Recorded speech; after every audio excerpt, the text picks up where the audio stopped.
Welcome to another edition of What the Fuck Happenings here in Mendham. So yeah, another week. Yeah, sorry. Surprisingly long and short week.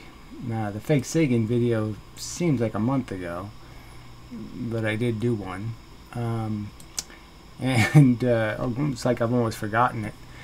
But other things that happened in the week seem like yesterday. Just weird. But anyway, sorry about the images. This one's just for fake Sagan.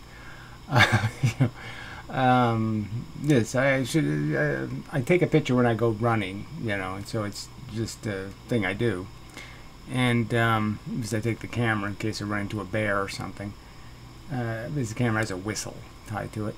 But anyway. I just haven't taken too many pictures this year. Just so many things to do. Just, and there's, just, well, whatever. No real reasons. So anyway, strange week, but they're all strange. So I did the, fake Sagan response video. And, kind of same old stuff. Just a bunch of raggy personal insults to throw back and forth. But no substance. And, then I did a live room with the, whatever he is, Swiss guy or something. Swiss or, I don't know, it's one of those countries in Europe, cold ones. I thought it was in like Denmark or something, but he's apparently next to Denmark, but whatever. Anyway, Austria, I don't know, something. Anyway, that guy. So I've done a couple of rooms with him. He has a vocabulary. He seems to be able to make sort of intelligent sentences, but yeah, he doesn't really say anything. And he's sort of evasive and sneaky. Some other agenda going on. But anyway, apparently he still wants the privilege of my company. And I figure, what the hell, can't hurt, because these are the people, this is the human race. They are kind of psychotic, everyone, in their different way. And that's sort of demonstrated by the characters on YouTube, and their history and dramas and all this other bullshit is just kind of evidence of this fact that people are quite psychologically fragile. And, they have their own personal narratives, their hungers in life and their fantasies and their perception of beauty and ugly is very different. From person to person, and so it's difficult to have conversations about things that might seem to you, in doing some reasoning, there are some things that aren't subjective, that you can make absolute statements about things, like, square windows on buildings. You could say that's not a circle. You could say it's more square than it is circular. You could make certain statements that aren't untrue. That water tends to find a level. Clouds are not standardly conform to any specific shape. Blue is not red. I mean, it might be a little green, but it's not red. That kind of stuff. And that's sort of what I'm attempting to do in communicating with those people, is to try to find these bits of truth that can be stated, where even if you're a pig molester, or maybe if you have some bizarre, to me, proclivities, that regardless of that fact that I eat apples and you eat oranges, we could still communicate and be able to agree on certain premises regarding the overall picture of what life is. What is this swamp? Let's describe the world that we're navigating and what we're doing in it. No, it doesn't seem like that should be an impossible task.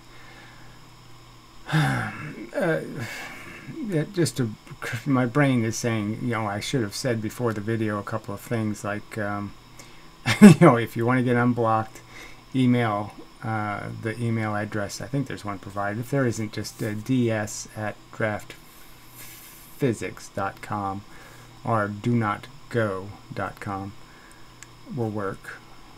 Gary@donotgo is probably safer. But anyway, the email is just such a mess.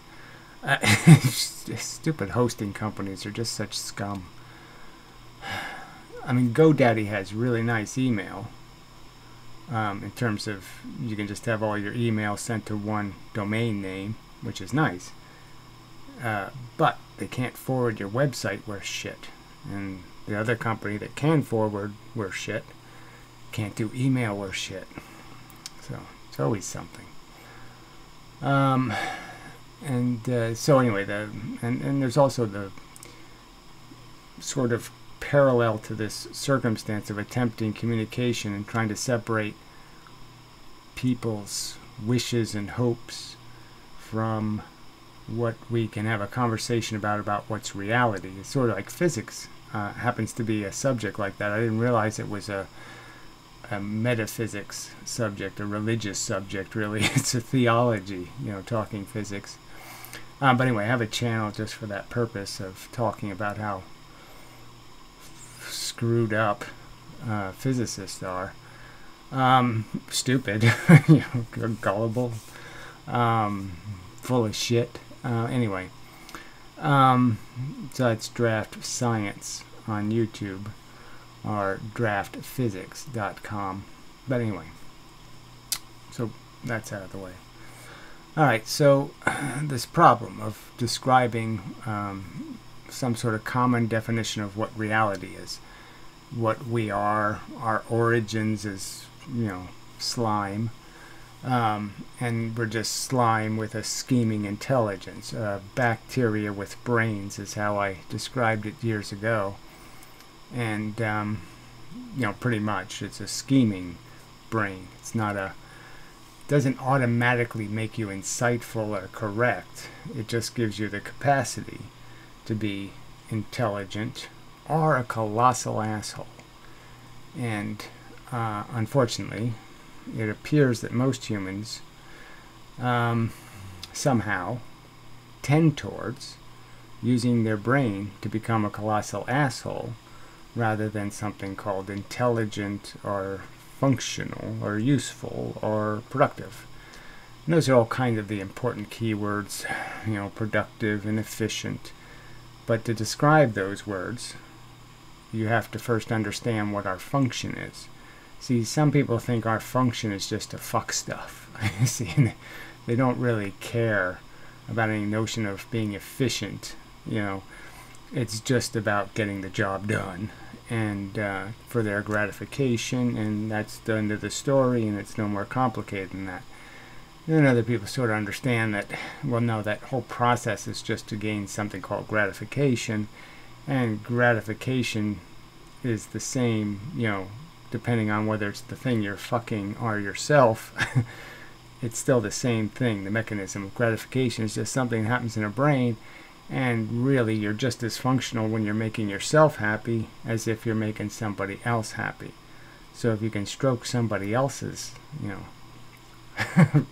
comfort parts, it's just as good if you're doing it in a nice way as doing your own, so you can sort of figure that out, that, oh yeah, the outcome is the same. There's a brain that's made comfortable, that is taken from an uncomfortable place and taken to a comfortable place, and it's,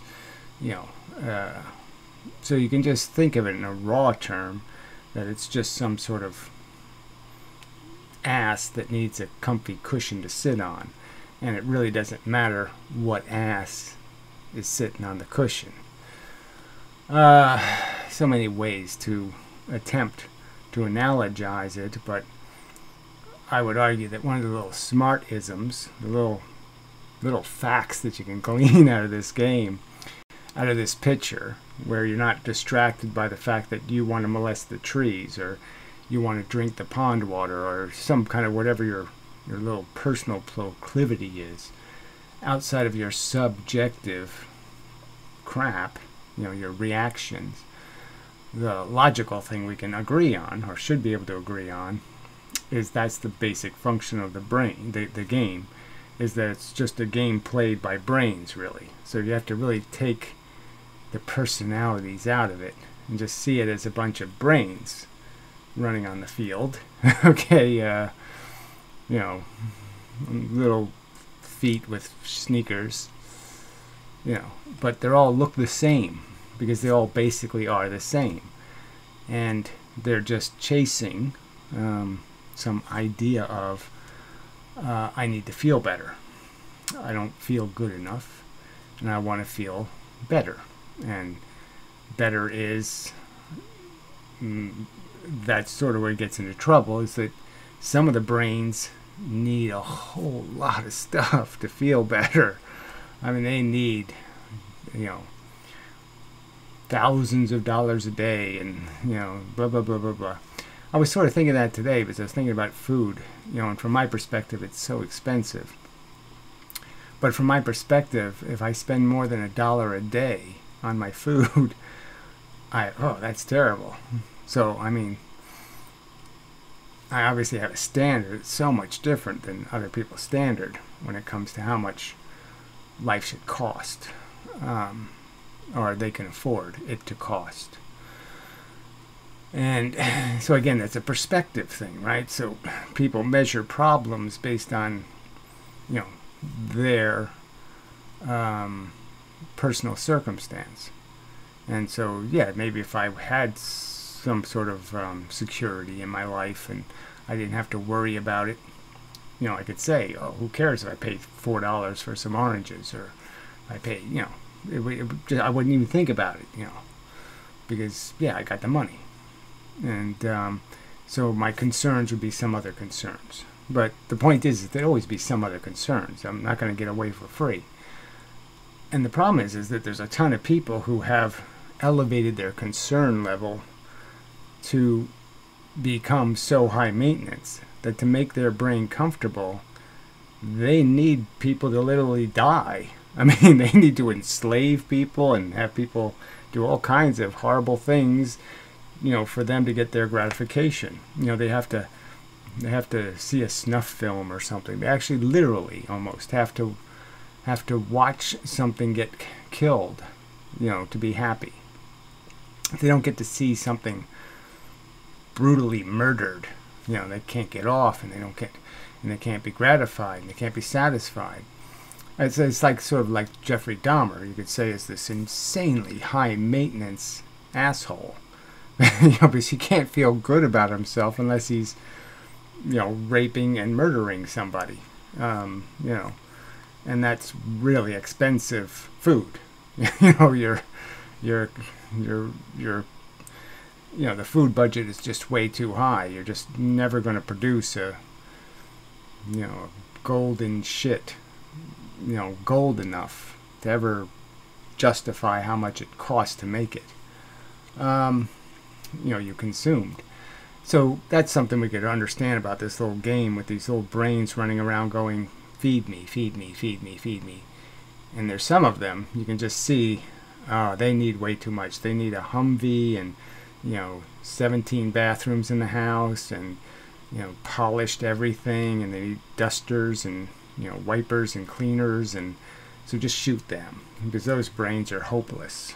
Fuck it. I mean, that's just stupid. They're way too high maintenance. But I'm just saying we could sort of understand the game, that obviously brains can't eat the other brain. So you could make a rule about how the game is played where there's no vampires allowed. You can't eat, okay, more brain than you are, so to speak. You can't consume something of equal value to yourself, equal or more value. And that the mission, again, is this gratifying things. And if you're consuming so much that could gratify so many. That is, like, if you're spending, like, some people spend $25,000 a day to live. I mean, there's people who do that. And you think about how much stress and pain and discomfort you could alleviate in really nice people's lives. I mean, people who just got into trouble and they need $500, you know, $50 even, and their day is saved. Okay, and these people are squandering like 100 or 200 people's worth of gratification, comfort that they could alleviate. You know, it's like they could cure their disease. They could be a health care. They could provide the medicine, you know, the vitamins that prevent blindness. They could, you know, they could do something so productive. Instead, they're just squandering it for one little brain to get some sort of little gratification. It's not even saving them from something really bad. It's just saving them from, oh, I wanted a 3-layer cake, not a 2-layer cake. You know, I mean, the level of elevation is so slight, and it's just so expensive. You know, for that 3rd layer, you know, it's hundreds of people's gratification not accomplished for that stupid purpose. I didn't want to get on a rag of the rich, but this is, I mean, it's sort of turning into a rag on the gluttons, the pigs, and how it's just obvious how they should be able to figure out they're not playing a very good game. They're not going to win any kind of medals on this playing field, because they clearly don't get what the function is, you know, in any kind of realistic way, recognizing that as a practical fact, their gratification is not worth more than any other brain's gratification. It's just a brain, and it's just in a state.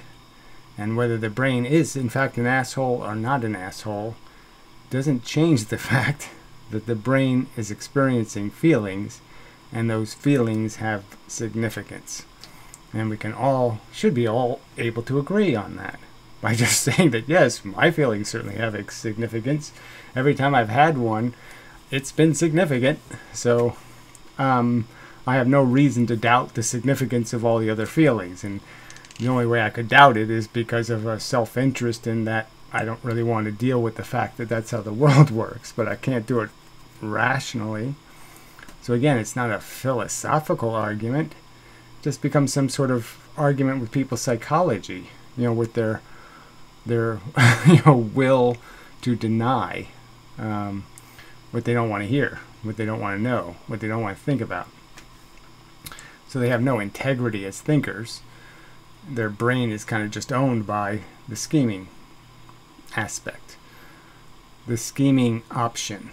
So your brain has the option: scheme or think, you know, intelligence or connive, you know, that kind of, there's a clear distinction between using your brain to find the truth and using your brain to find a solution to your problems and no other problem. And so that's sort of the challenge in these conversations, is to find some way to say that, what I just sort of said, in ways that somehow it clicks in the other brains and they could agree that, yeah, we have to be really careful about this whole psychology thing, and thinking this game is really about competing psychologies, like who's a bigger asshole, or whose psychological bentness, you know, who's I'm trying to think of some way to describe the neuroses, the individual neuroses that do turn people into jerks, the quirks, I don't know exactly how to say it, but anyway, these little nuances of psychology, and thinking that the argument is about which one of us is a worse pedophile or whatever, rather than the argument being what is the real function here. what are we supposed to be? What's the only legitimate game to be playing? Which is, yes, we're all going to concede we're playing the gratification game, but we'd have to concede that in the context of the world we're playing it in, where we're not playing it in a world full of, pens or something. I mean, we're not, it's not a synthetic universe that we're playing in full of synthetic things. It's not Pac-Man or something. We're not killing animated objects. We're not eating animated objects. We're not consuming animated objects. We're consuming real resources. We're interrelating with real people who have a real self-interest that we're going to influence and affect. And so we have a choice to be vampire, or we have a choice to be caregiver.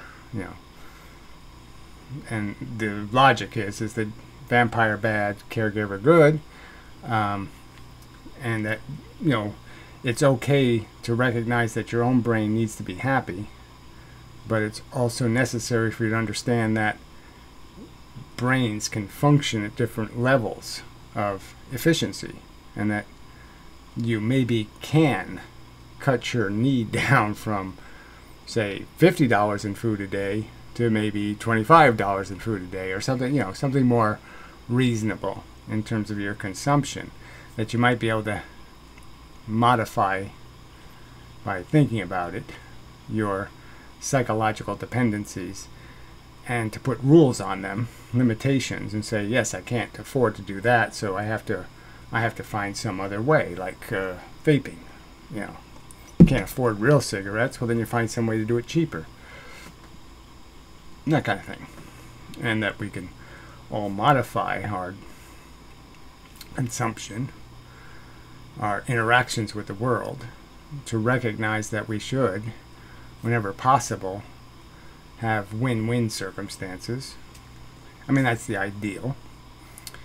But you also have to kind of know that some circumstances aren't going to be win-win. It's like being a doctor in a way, right? I mean, you get the great feeling of helping people, but you also have the negative side, which is sometimes to help them, you have to hurt them. And that's really nasty. So, there's a conflict there, where it's going to be psychologically painful, and you're going to have to, chew on some hard gristle to be able to get any nourishment out of the end result, if there is any to be gotten. And I would argue that most of the time it's probably not there to be had, so that's why I'm not a doctor. Probably one of the reasons, one of the many reasons, would be that, I wouldn't have the ability to find justification in the amount of pain for what I would think is the minor amount of gain, which is to say, I survived another day, so I can die again tomorrow. That's not really winning. So Kevorkian would be a much better, a more fun way to be a giver. But even again, it gets complicated because the law says you can't do it the right way, so you have to do it the semi-sloppy way. And again, you're involving yourself in a process that might not turn out just right. It might not be as graceful as you intend. And then you have to, have the courage to put up with that potential for failure. Like any time you involve yourself with wild animals and interfere in their fate, you don't know whether you're doing them a favor or not doing them a favor. It gets so complicated to try to do right sometimes in these more complicated circumstances. But as I've pointed out, most of the stuff that we might have a philosophical conversation about don't involve tough choices. They involve kind of easy choices, and I would argue that procreation is one of those kind of obvious and easy things to recognize. It's just a selfish ego thing. You just want something to play with. You want the ego gratification of showing your pictures of your little wonderful children to other people. There's just little moments you're trying to glean out of this thing. And you want, I guess in some way, people psychologically need, they're like horses or something. and they almost forget how to be horses, you know, once they're broken.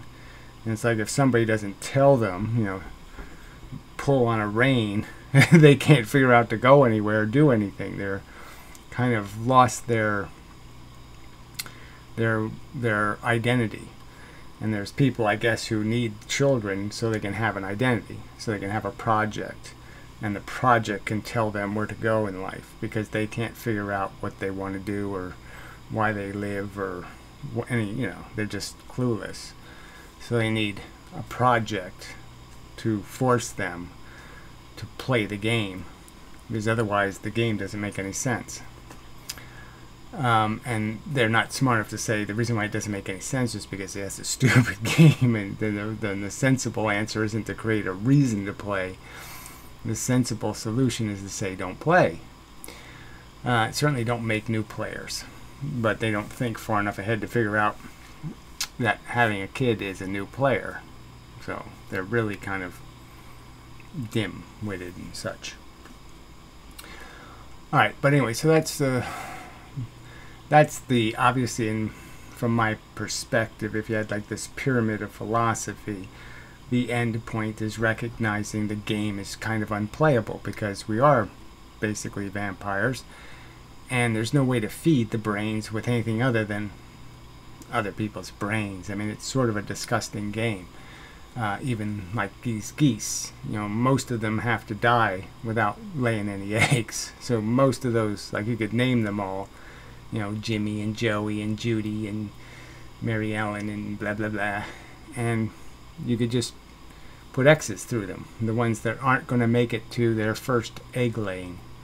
You know, and that's just how life is, and it's brutal, and it's stupid, and it's a waste of perfectly good goose, and it's a waste of perfectly good everything. Everything is perfectly good, and it's wasted in insane numbers, and that's including brains, as we see in the world. And most of the people are not very charming. They're not terribly impressive, and you know, just spinning around in circles. And, you know, you know, I would argue they'd be, you know, better off if somebody would just, you know, put them out of their circle spinning. I mean, we'd all be better off, but I mean, you know, personally. But I just mean that they would, you know, they're never gonna find their nirvana. They're never gonna find their God. They're never gonna find the magical forest of yin and yang. They're never going to find any of this crap they think is the end of the rainbow. They're gonna walk off the end of the rainbow, and then they're gonna be falling into the daggers of cancer and death, and you know, be going, oh, why didn't I see? That was kind of obvious, and I walked right into it. I saw everybody else doing it. I didn't see anybody coming back saying how great everything was.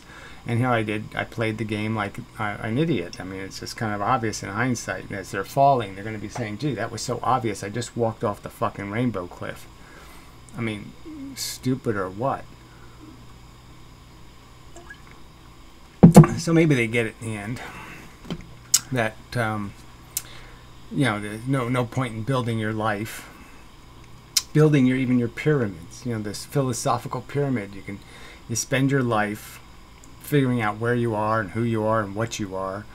You start to get some skills in terms of how to play the game of life, and it's way too late because you've already got herpes. You know, you're already half in the grave when you find out how to play the game right, how to play a good game.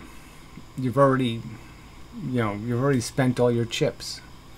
You know, and you can't afford any cards anymore to play, and that's, yeah, it's just,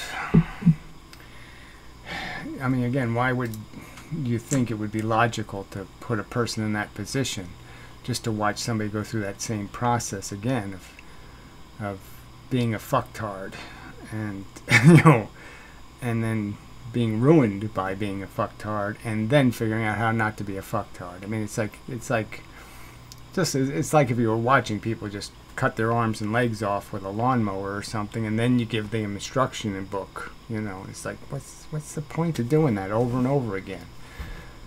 Keep setting people up for this same kind of dumbass gameplay.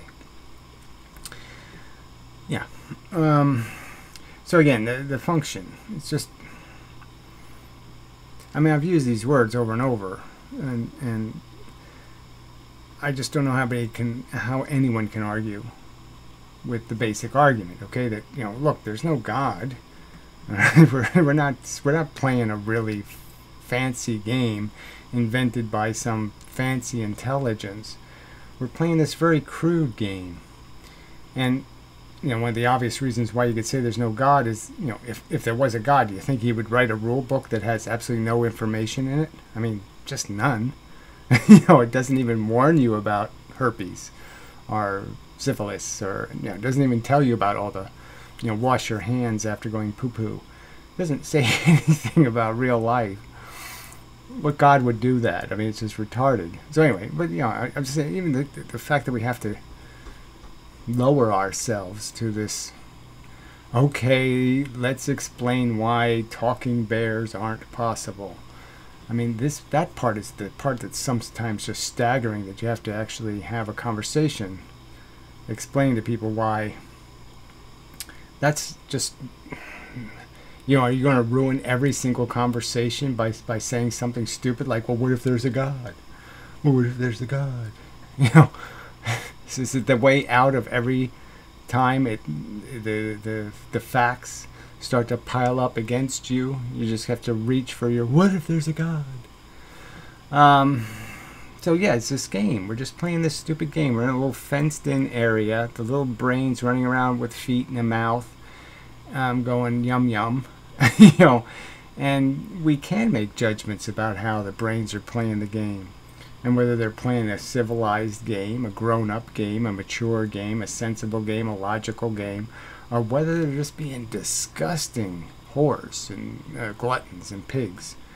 And we can do that. We can talk about function and how efficiently we function in the game, how many brains we soothe and comfort, how many we help get to the trough and get some food, and how many we, you know, and how many we're hitting with hammers, and how many we're banging up against walls, and how many we're tripping, you know, with our scheming brain, you know. And that's so easy to do. So you know, why can't there be an agreement that, you know, yeah, that's what we're doing here on Earth as human beings, and our obligation is more than just this brain. This brain is just one brain that needs feeding. It's just one. And you have to logically understand that you have to measure every step this brain takes in the world has to be measured in terms of its effect, because it's going to affect all the other brains. Now, I would like to, you know, if everybody wants to play some synthetic game, I would like to create them a virtual reality where they can be vampires and they can kill and eat people and do all that shit. You know, and they can harm things and brutalize them and rape them, and it doesn't matter because they're not real victims. I'm all for that, but don't pretend we live in that world now. Don't pretend this world is synthetic and that these people and these animals don't matter and that their comfort isn't important, because you know it is. You know yours is important, so you know theirs is important. How can you break that logic for your own, for some stupid reason? Like what? You're such a selfish cunt that you'll kill a truth that obvious? You'll pretend that square window is round? Come on. And so, you know, once you can get that foundation, I just don't see how there can be any conversation that doesn't lead to, yes, your life is just a bunch of self-indulgence, and you can't put somebody else at risk for your self-indulgence. You can't sit there and play, you know, I like putting straws in people's pockets, you know, I like fucking with the fate of other people games. You You're not allowed to play those. It's criminal, you know, to take risk with other people's welfare when you don't have to. You know, when there is no urgent need. Sorry, hot. Too much shirt for too hot a weather. And you know, the fan is too loud. But anyway, yeah. So I don't know if I have to. So anyway, it's just so talking with the anus. You know, he's a person obviously who has some sort of nuances of personality that have him playing some sort of game, you know, some sort of riddle game, or I'm going to manipulate you game, or, you know, I'm in some sort of way that I don't know whether it's malicious or you know, just self-indulgent, but it's sort of written in his head somehow that he's doing something good, like somehow it's the right thing to be doing, when I think logically you can understand how, no, that's bullshit. I mean, that's what all the liars and the schemers and the connivers do, is play the dishonest trick game, not the overt honest forward game of, no, let's describe the reality as it is. Let's not trick the other brains into you know, I don't know how to trick them into tripping themselves, trick them into getting stuck in the mud, so then you can pretend they lost, okay, because they were stupid enough to get stuck in the mud, when in fact you tricked them into the mud. You know, some layer of dishonesty, you know, that you veil as, and this is what people do when they say things like it's God's will, right? There's, you know, it's like there's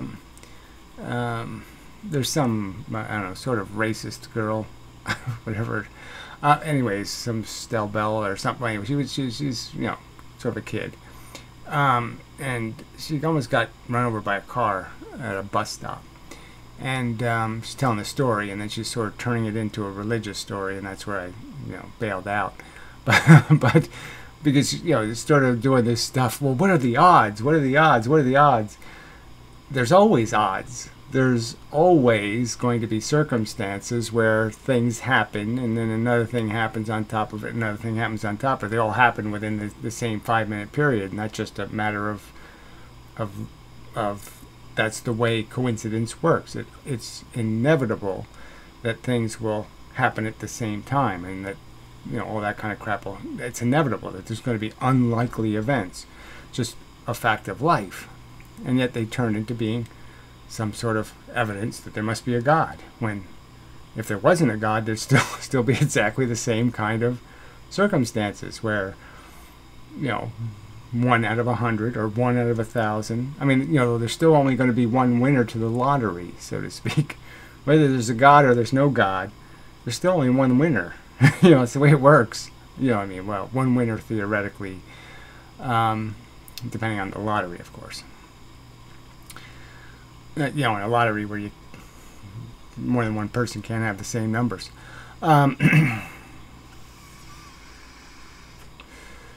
So, yeah, so it's all this, you know, the agenda of people, and it gets blended into conversations about what are the facts of our life. So everybody's got their personal narrative, and I certainly have one, you know, a personal way of looking at life and what's important and all that kind of stuff, and what's pretty and what's ugly.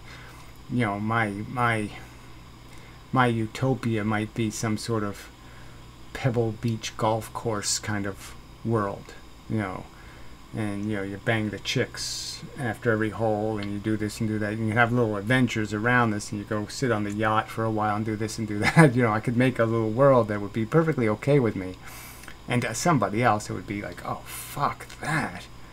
Who the fuck could do that for eternity? So it's completely a subjective little narrative. And I know it's just subjective. I know it just has to do with my personal tastes and my personal preferences and likes. And so it's just like strawberries or blueberries or raspberries. Everybody has a different favorite. And you understand that it's just doesn't really matter what that is. And people are writing that into the fact story. They're saying that crap, their little personal stuff, is somehow part of this big picture thing as a real fact. And things that are hard facts, like square windows aren't round windows, that they'll argue. So I say something like, yes, we're all just brains seeking comfort, and comfort doesn't have more value when it's your brain achieving it or when it's some other brain achieving it. Like it's not better that you win the Olympics than the other guy wins the Olympics. It's, as a flat statement, we could say, well, maybe you earned it more, or maybe you were from poverty and you had a hard life and you had to, blah, blah. Maybe I could tell a story that makes it somehow better if you win, but I just mean as an experience. It doesn't really matter who experiences the victory. It's just we're valuing the sense of victory, and I conquered it, and I won, and we're valuing that feeling. And you can understand in the real world, it doesn't matter who gets to feel that. Beyond you thinking you deserve it. Beyond you thinking you're entitled to your share of that. That's certainly legitimate if you've actually earned a share. But yes, it's just, how can people take that fact, just the fact that we are here to function.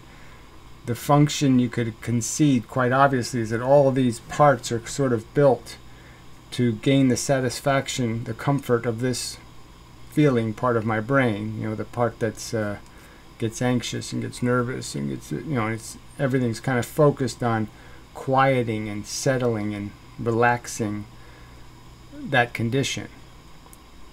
And that you can just understand logically that if I make this machine do that for somebody else, I've satisfied its function.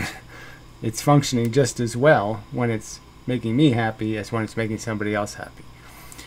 And that's just such an obvious fact. And yet I'll get a huge argument about that. No, we can't declare that a fact. But they will declare, some other horseshit, like raspberries are the best fruit. They're willing to say that's an objective fact. Which is insane. All right. So I think that's... I don't know if there's... I wrote down just these little simple words, but this is all stuff I've talked about before. I think I have to engage with other people to see why they think their twitching anus agenda, their subjective, I'm trying to come up with a word for their flirtations with the world, their seductions, their tugging at it and poking at it, trying to get it to accidentally drop some food that they want to eat. I don't know what the game playing, how that is just such a waste of time in terms of trying to maximize our function in the world, and recognize that what we have to do is take the brains that can figure this out, have to kind of organize and then try to get the other brains to also play this much more sophisticated and sensible game of moderate behavior. No vampiring, no seducing the little kids, and no bad play. Just try to play a good game. Not a game where you're self-sacrificing. You don't have to cut off your arm for somebody else. You don't have to do any of that shit. You just have to minimize the amount of waste. in your existence. Maximize the efficiency of your function. And that should be an agreeable thing that we can all tend to say, that's a good idea, let's do that. And obviously I'm saying that ultimately that's going to mean, yeah, you don't have kids and you don't force people to play this bad game. Because the only way you can make this bad game at all playable is to be cleaning up the mess that shouldn't exist in the first place. Right? I mean, the only real job, the only way to maximize your function is basically to do this thing where you organize and try to create systems where you control all of the waste, where you stop killing 9 out of 10, where you stop wasting so many lives and so much suffering. And that has huge value, but it only has huge value because you put it in jeopardy in the first place. So it's like you're putting a bunch of people on a flaming tightrope, and then you're finding great purpose in saving them from falling on the daggers. And they should have never been on the tightrope in the first place. So this rescue mission is just, is caused by another part of our behavior is creating it. So I mean, you can't start the fire and then give yourself trophies for putting fires out that you started. What sense does that make? I sacrificed for my kids. You shouldn't have had to. You created the problem, and now you're proud of yourself because they didn't make too big a mess. My kid didn't become a serial killer, therefore this was a great idea. No, it was still a bad idea because we know that somebody else's kid did, and for no fault of their own. Just because they watched TV upside down one day and they played a record on their phonograph backwards. They did something stupid and it fucked their brain. So people are walking around thinking this game works in some other way where because I did it right, everybody else does it right. No, that's not how it works. Because somehow my decisions are okay when those are the same decisions some other idiot makes. Okay, that's going to fail colossally. And the failure, again, is not going to be their fault. It's just the fault of the playing the game. To pretend that you can control it, right? So I've done videos about that. There's no controlling this game. There's no... You're either lucky or unlucky. There really isn't control. A tiny percentage of our life is going to be dictated by our capacity to think ahead and prevent things from happening and but a huge substance of our life isn't going to have anything to do with anything we really could have thought our way out of. Global warming, for example, or some other failure of the economy at just the wrong time for you personally because you were just invested in something and blah blah blah. I mean, all these things where you couldn't have calculated how your calculation was a miscalculation. You weren't going to be able to see that you bought snowshoes right when, there's no snow. That kind of thing. Control is just such a foolish delusion. And that should be something. That should be one of these facts.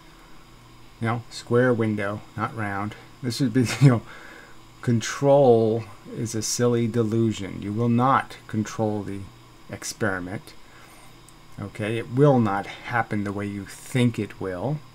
And if it doesn't, if it isn't a disaster, it'll only not be a disaster because you got really fucking lucky. And that's it. And, those sort of themes and understanding how we're playing this game, that should be easy. Those should be things that all the pedophiles and all the... I'm using, just the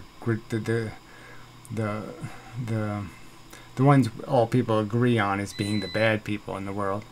But I'm just saying all the people of dubious motivations, the molesters, the people who have no sense of responsibility, the drunks. They they should be still find some of this conversation inescapable and recognize that, oh yeah, you're right. You know, there really shouldn't be so many assholes that are that, you know, it should be the rare asshole, the super asshole. It shouldn't be a common asshole. And I just thought of this recent case, you know, where some guy got shot by a cop who was a Uber driver, a rookie cop.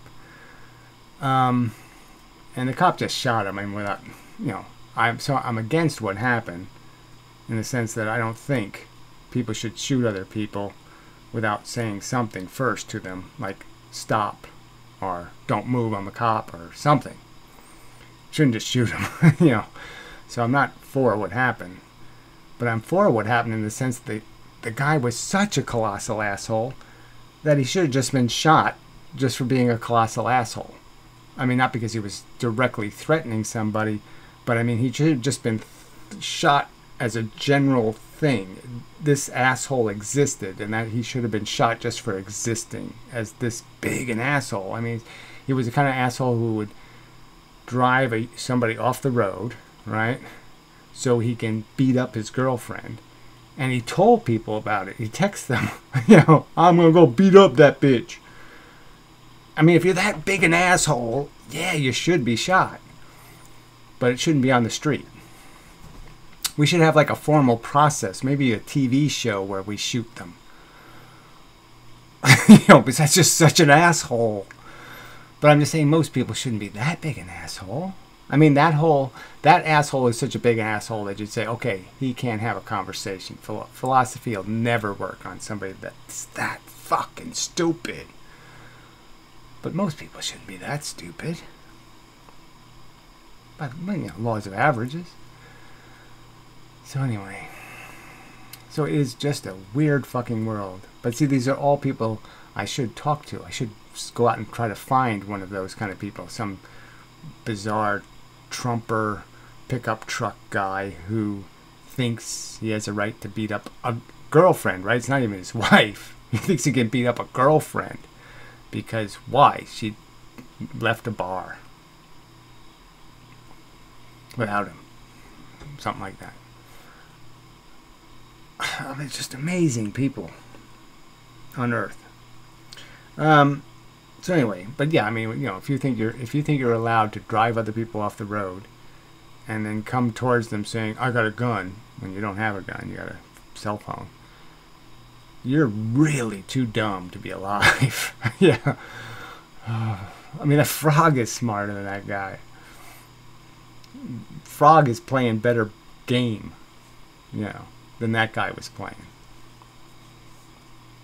All right. Anyway.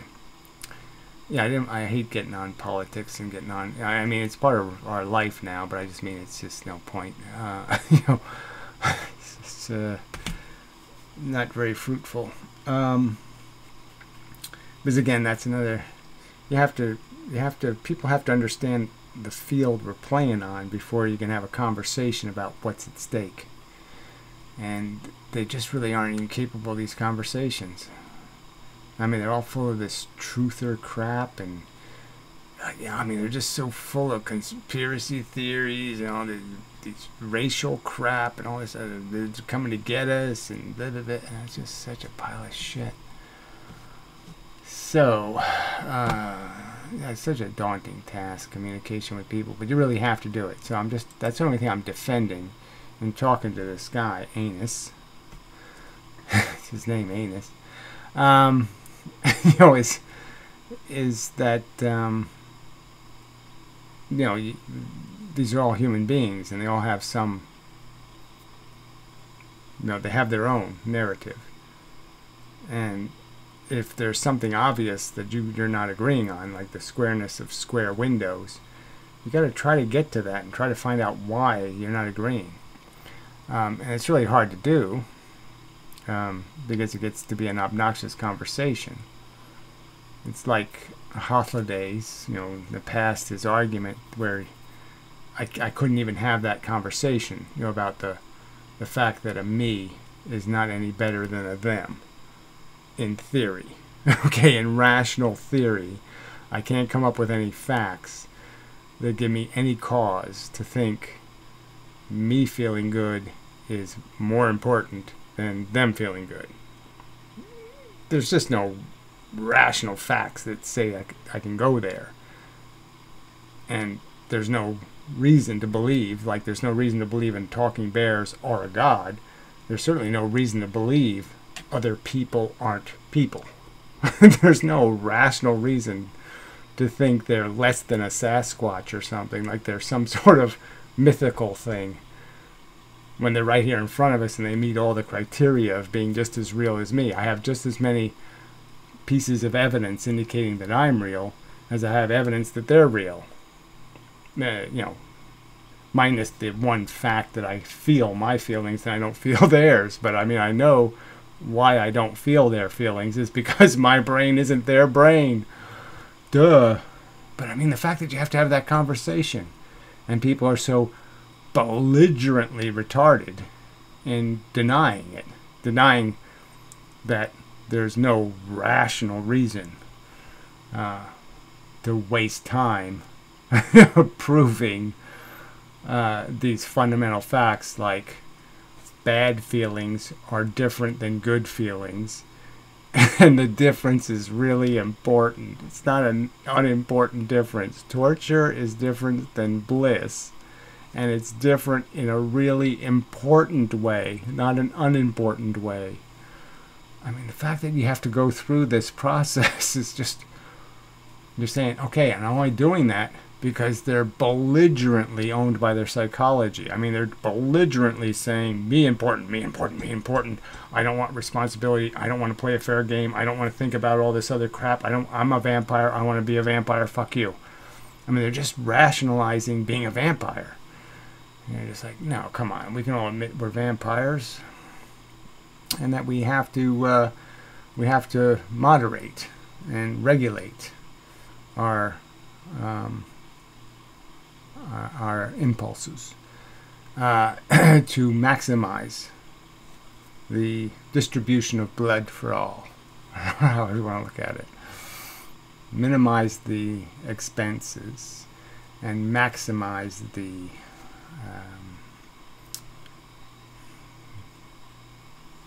production of comfort. Yeah. So, probably enough. I'm guessing it's probably enough.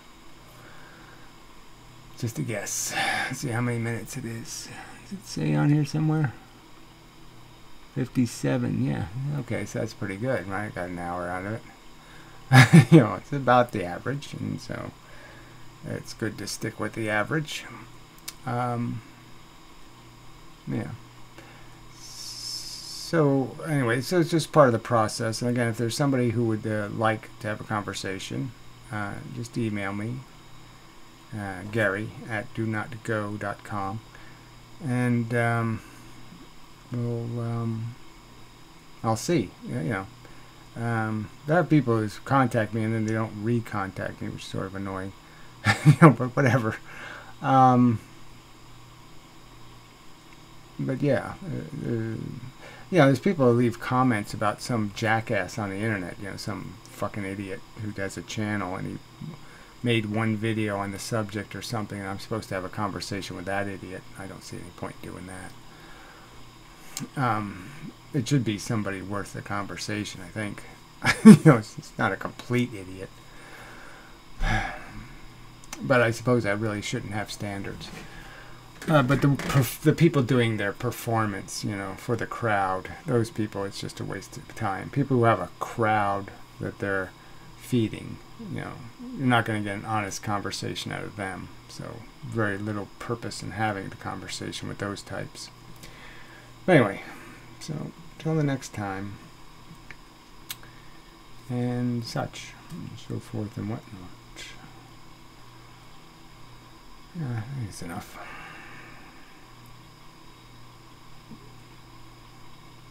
Thinking. Yeah, you have to think with one eye sometimes. I don't know why that is. Yeah, I don't know.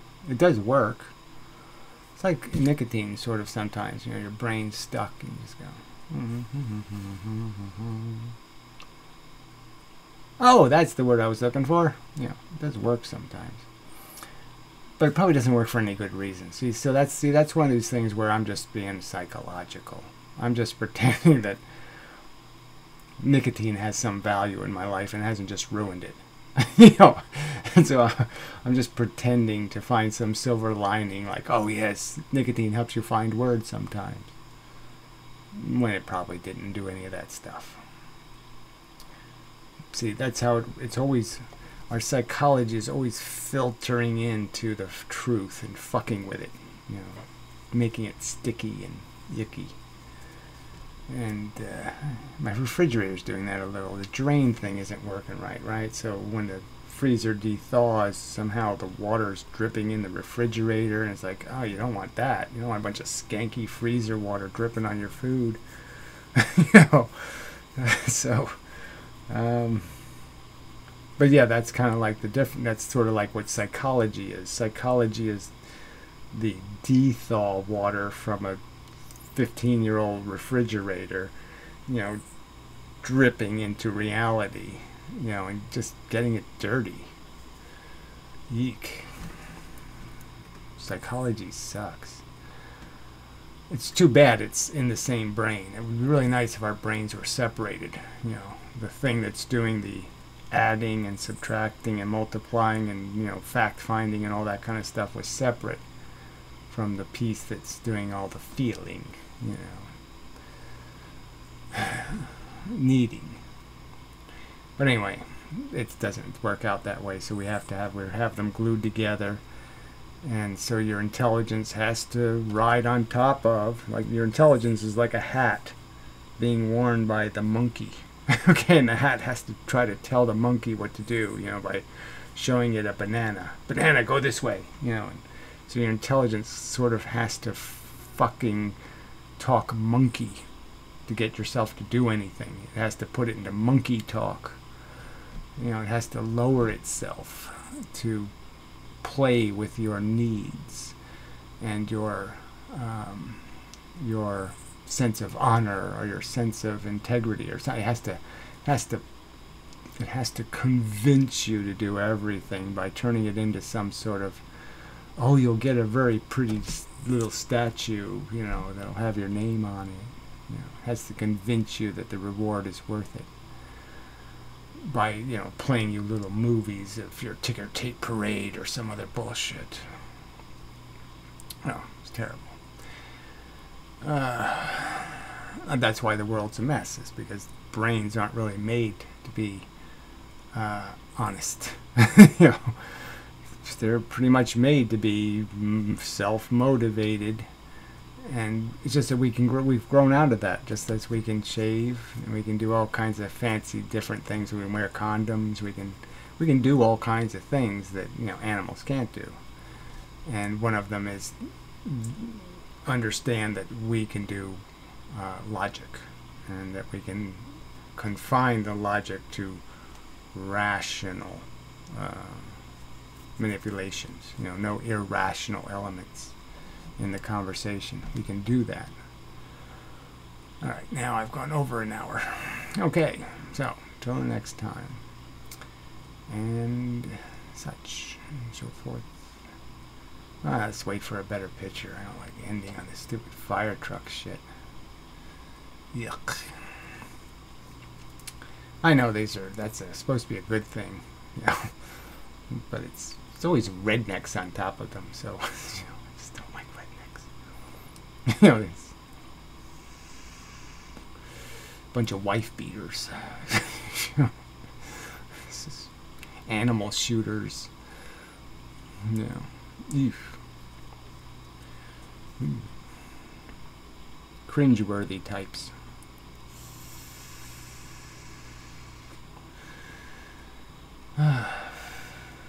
No offense to the... Well, there's absolutely no way to avoid the offense, I imagine. Ah, there you go. Perfect, like, kind of lavender flower. Just a little bit of color, a little bit of something. Pale, gentle, careful. Yeah, that's a good message. Looks like little eyeballs and a mouth in there. Okay, yeah, interesting. Anyway, till the next time, and such.